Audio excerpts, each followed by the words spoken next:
সেটা হচ্ছে রাম মন্দির।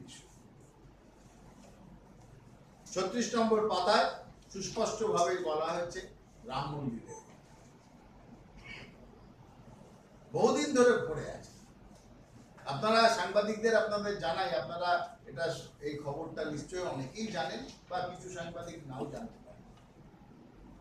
যেদিন রাজীব গান্ধীর মর্মান্তিক মৃত্যু হলো আততায়ীর হাতে, সেই দিন রাজীব গান্ধী সেই ঘটনার 2-3 ঘন্টা আগে তার জীবনের শেষ প্রেস ইন্টারভিউ দিয়েছিলেন।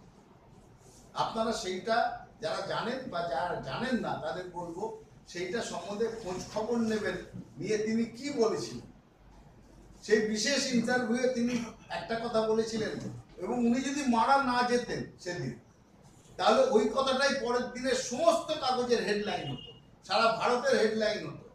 কারণ রাজীব গান্ধী সেই শেষ ইন্টারভিউয়ে বলেছেন রাম মন্দির অবশ্যই হবে।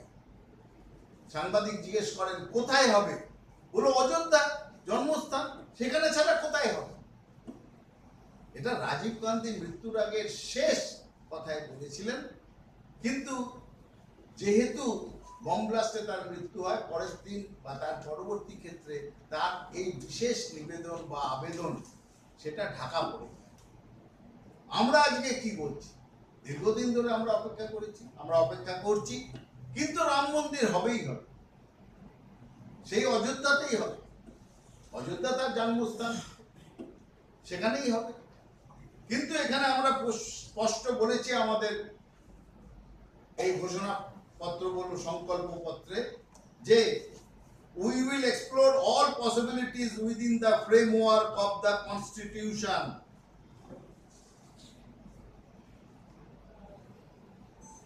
ভারতীয় জনতা পার্টি কনস্টিটিউশনের বাইরে গিয়ে এই কাজ করবে না।